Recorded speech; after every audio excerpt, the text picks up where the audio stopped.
और चलिए शुरुआत करते हैं बुलेटिन की और सबसे पहले बात करते हैं छत्तीसगढ़ के उस मुद्दे की जो एक बार फिर गूंज उठा है। ढाई साल का मुद्दा। टीएस सिंहदेव की पोस्ट पर अब सियासत शुरू हो गई है। सिंहदेव ने कर्नाटक के नए सीएम को बधाई दी है। पोस्ट के राजनीतिक मायनों पर अब चर्चा शुरू हो गई है तो अनुशासन और निष्ठा की जमकर सराहना टीएस सिंहदेव ने की है। सिद्धारमैया की राजनीतिक परिपक्वता का जिक्र किया तो खड़गे और राहुल गांधी से मुलाकात की बात भी कही। ऐसे में मंत्री श्याम बिहारी जायसवाल का बयान भी इस पर सामने आ गया और कहा कि ऐसे मुद्दों पर पुराना जख्म ताजा हो जाता है। कर्नाटक के सत्ता परिवर्तन का जिक्र किया तो छत्तीसगढ़ में उनकी बारी नहीं आई थी। ये बड़ा बयान भी उनकी ओर से दिया गया है। तो देखिए टीएस सिंहदेव की ओर से एक ट्वीट किया गया जिसमें जो कर्नाटक के नए मुख्यमंत्री हैं उनको बधाई दी गई थी। देखिए टीवी स्क्रीन पर आपको वही ट्वीट दिखा रहे हैं जो टीएस सिंहदेव की ओर से किया गया था और जो नए मुख्यमंत्री उनकी तरफ से बधाई दी गई। तो ऐसे में अब सियासत भी शुरू हो गई है क्योंकि बता दें कि छत्तीसगढ़ में भी ये मुद्दा एक बार पहुंचा था जब ढाई साल वाला मुद्दा भूपेश बघेल की सरकार में जब भूपेश बघेल मुख्यमंत्री थे तब टीएस सिंहदेव की ओर से कहा गया था।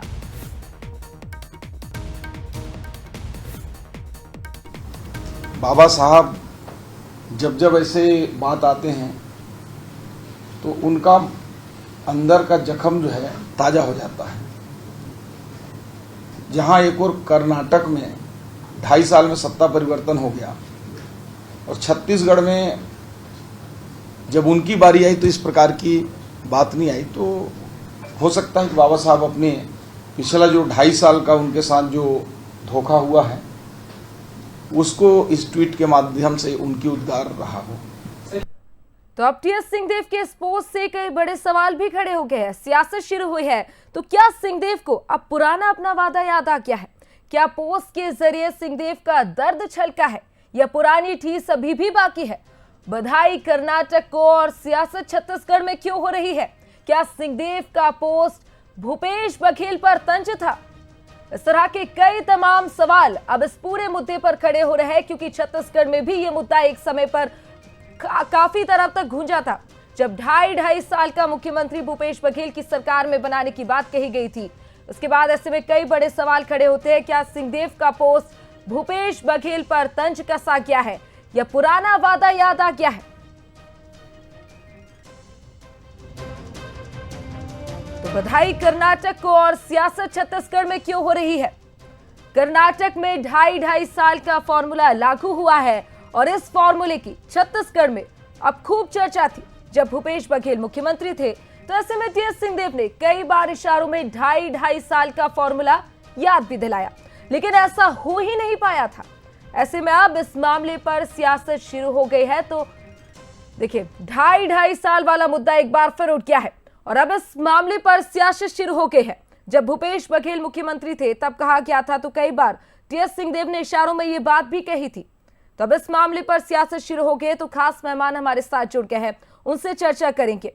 तो देखिए इस पूरे मुद्दे पर हमारे साथ बीजेपी कांग्रेस की ओर से 2 प्रवक्ता जुड़ गए हैं, उनसे बातचीत करेंगे। लेकिन आपको सबसे पहले बता दें कि छत्तीसगढ़ में ये मुद्दा काफी गूंजा था और 2 राजनीतिक मेहमान इस पूरी खबर पर हमारे साथ जुड़ गए हैं। तो बीजेपी से हमारे साथ राजीव चक्रवर्ती प्रदेश प्रवक्ता जुड़ गए हैं, तो कांग्रेस से अजय गंगवानी वरिष्ठ प्रवक्ता जुड़ गए हैं। आप दोनों का ही हमारे साथ जुड़ने के लिए स्वागत है। तो सबसे पहले कांग्रेस से ही समझेंगे। टीएस सिंहदेव ने डीके शिव कुमार को बधाई दी है, इसके कई मायने अब निकाले जा रहे हैं। बीजेपी का कहना है कि टीएस सिंहदेव जी के पुराने जख्म ताजा हो गए। तो आप क्या कहेंगे, टीएस सिंहदेव जी के दिल में कहीं ना कहीं ठीस अभी भी बाकी है क्या? इनके नेता लगातार झूठ और भ्रम फैलाने का जी अजय जी, महत्वपूर्ण है कि टीएस सिंहदेव जी को लगातार केंद्रीय नेतृत्व ने महती जिम्मेदारियां दी हूं, चाहे 2018 का घोषणा पत्र की जिम्मेदारी हो।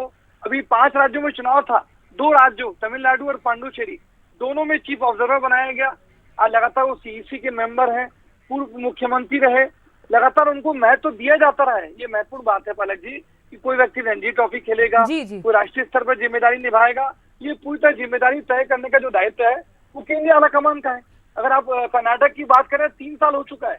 मैं पूछना चाहता हूं भारतीय जनता पार्टी जब हरियाणा में लोग मनोहर सिंह खट्टर की जगह न्याय सिंह सैनी को मुख्यमंत्री बनाते हैं तो क्या इनके साथ कोई एग्रीमेंट था?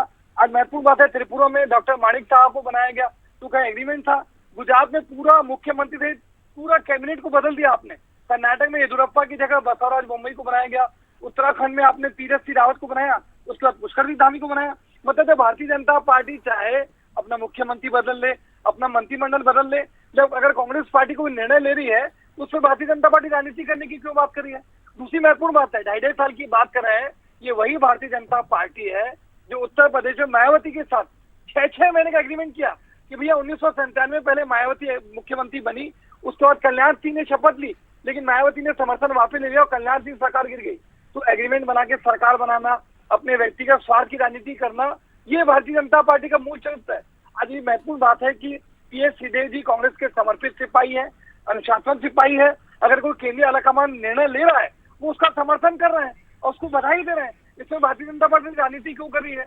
दूसरी महत्वपूर्ण बात है, आप बिल्कुल बिल्कुल अजय जी, बिल्कुल राजीव जी, अब मैं आपके पास आऊंगी। अजय जी ने तो बता दिया है कि कांग्रेस का क्या कहना है, पर आपको ऐसा क्यों लगता है? उन्होंने तो ट्वीट किया था, सिर्फ बधाई दी है। क्या लगता है आपको इस पूरे मामले में क्यों सियासत अब शुरू हो गई है? क्या सिर्फ ये औपचारिक ट्वीट था या फिर पुरानी ठेस अभी भी बाकी है? आपको क्या लगता है? देखिए, सियासत नहीं है, ये जंगल की आग है और वो आग टीएस सिंहदेव जी के हृदय पर धधक रही है कि जिस प्रकार से वो उप मुख्यमंत्री रहते उन्होंने इस्तीफा दे दिया अपने मुख्य विभाग से, ग्रामीण पंचायत मंत्री से, और उन्होंने जनता को पत्र लिखा कि मैं क्षमा चाहता हूँ, मेरी सरकार कोई भी वादे में पूरे करने में अटल नहीं है, अक्षम है। उसके बाद उन्होंने कहा कि शायद मेरी कोई भूल हो गई जो आलाकमान ने मुझे सजा दी है। तो उन्होंने पब्लिक डोमेन में कहा, सार्वजनिक मंचों से कहा, और अभी जो वो राजनीति में कह रहे हैं कि सिद्धरमैया जी ने अपना वादा निभाया, तो स्पष्ट है कि भूपेश बघेल जी ने जिस प्रकार से परेड करवाई।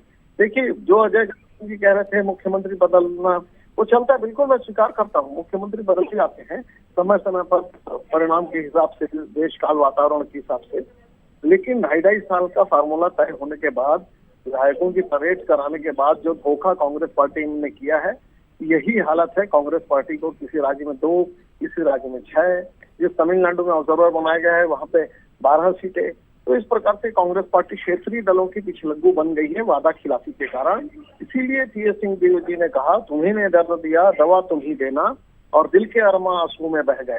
तो ये जो शायरियां भी वो बीच बीच में बोलते हैं, इसीलिए कहते हैं कि उनके साथ जो धोखा किया था कांग्रेस ने, जो राजनीति की एक सूचिता है कि जो वादा किया उसे निभाना चाहिए, तो कांग्रेस पार्टी के मुखिया वो घबरा गए। भूपेश बघेल जी ने जब परेड करवाई विधायकों की, अब अपने वादे से पीछे हट गए। जैसे राहुल गांधी जी आरोप लगाकर भाग जाते हैं, वादा करके भाग जाते हैं।